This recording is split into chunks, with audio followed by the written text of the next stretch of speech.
Bonjour à tous et bienvenue sur la suite du tutoriel, donc l'installation des outils. C'est-à-dire que vous avez téléchargé le fichier d'installation WordPress, vous avez installé FileZilla Client, vous avez trouvé votre hébergeur, vous avez même rentré votre nom de domaine. Maintenant, il va falloir mettre en corrélation tout ça. Donc, vous êtes sur le site de votre hébergeur. D'ailleurs, vous voyez, si vous cliquez sur votre adresse internet, vous allez voir qu'une page s'ouvre à votre nom de domaine que vous avez choisi. Maintenant, il n'y a pas de contenu, donc forcément, c'est une page par défaut. Voilà. Donc on va pouvoir réduire la fenêtre maintenant pour ouvrir FileZilla Client justement. De telle manière à faire le transfert de tous les fichiers d'installation WordPress sur votre hébergeur. Alors pour ce faire, vous allez voir, il vous demande l'hôte, c'est-à-dire votre nom de site internet. Votre identifiant, l'identifiant FTP, en fait l'identifiant que vous avez rentré pour créer votre site web et non pour créer votre compte sur Hostinger, et le mot de passe associé. Donc vous allez pouvoir commencer avec votre adresse internet, avec www, le nom de votre site.fr ou .com, peu importe.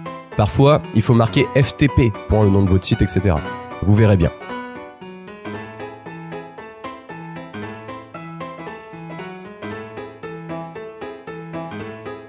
Voilà, donc maintenant, vous rentrez votre nom d'utilisateur, le nom d'utilisateur de votre site internet, je le répète, le nom d'utilisateur FTP.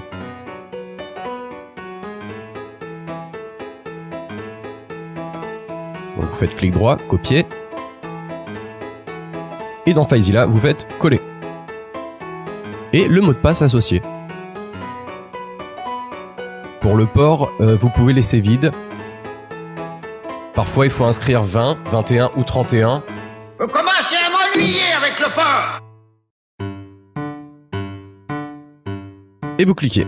Et là, pour certains, ouais, génial, ça marche. En tout cas, c'est vert. Pour d'autres, putain, mais il est pourri ce tuto.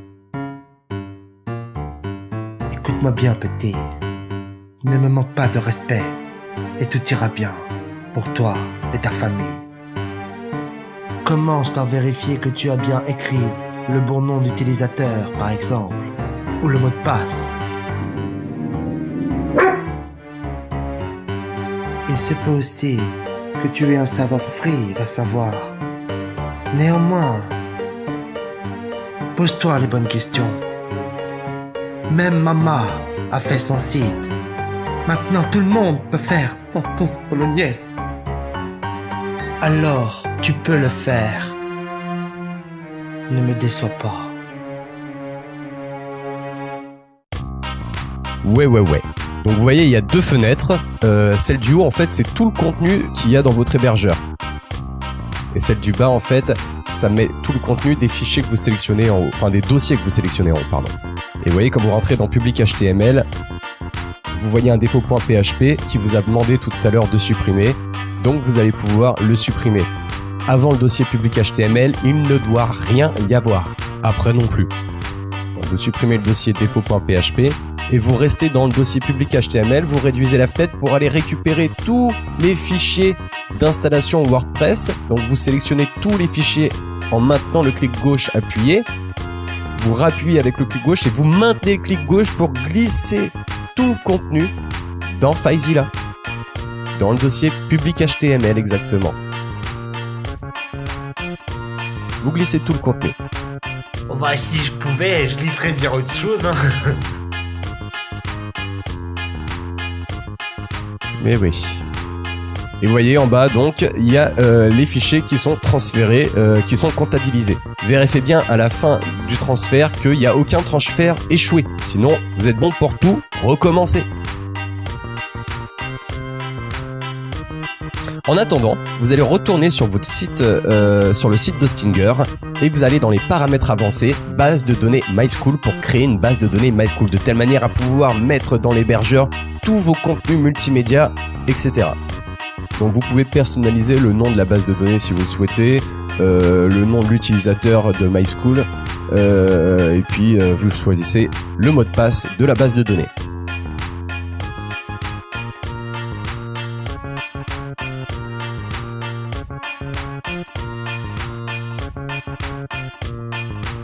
Vous retapez votre mot de passe. Et ensuite, vous irez cliquer sur Créer.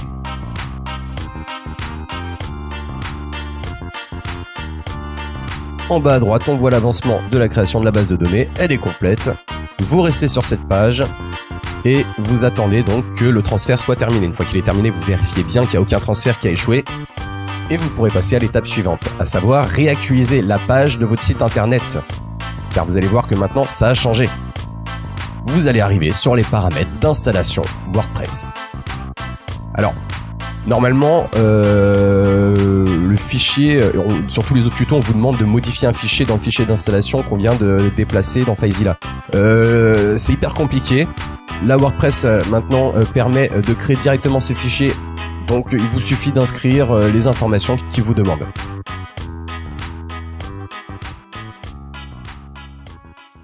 À savoir le nom de la base de données MySchool. Donc, vous faites copier.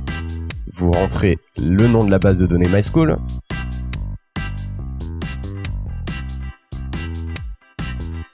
L'utilisateur MySchool. Donc, pareil. Vous copiez et vous collez sur le site de WordPress.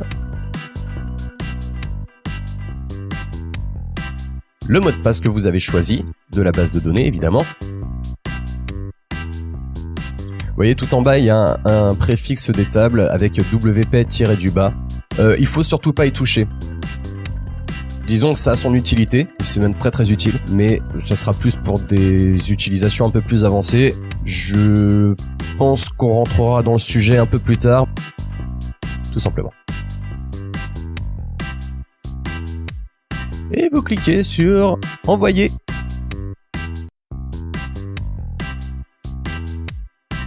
Et là, il va vous demander de lancer l'installation WordPress.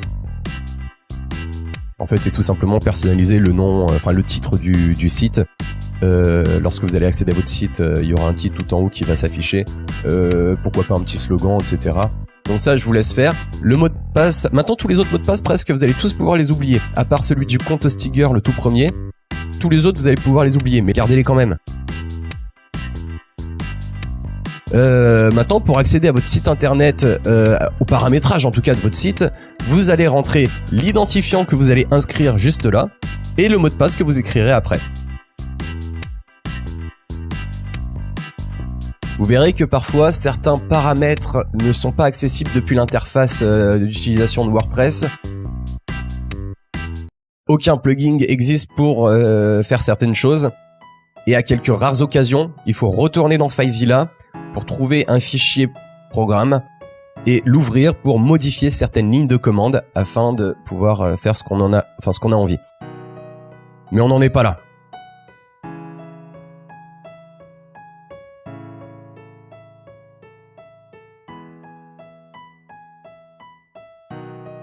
Il vous demande si vous voulez indexer aussi tout en bas votre site. Vous mettez oui évidemment, vous cochez. Mais si c'est un hébergement gratuit, en général, il n'y a pas d'indexation sur Google. Ni sur les autres d'ailleurs. Tapez votre adresse de messagerie pour qu'il puisse vous envoyer des emails s'il y a quelque chose à dire. Et vous allez voir, attention, vous finalisez tout ça.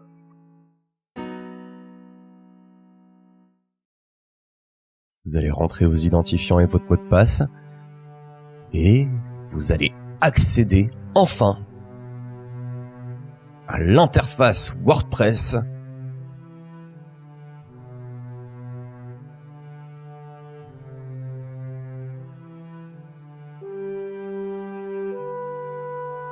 Tadam!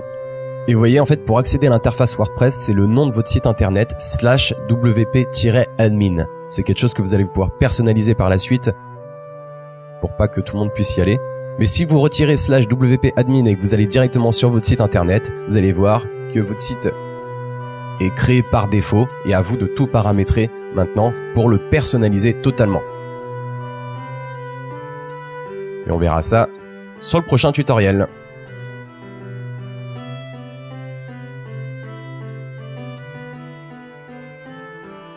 Salut!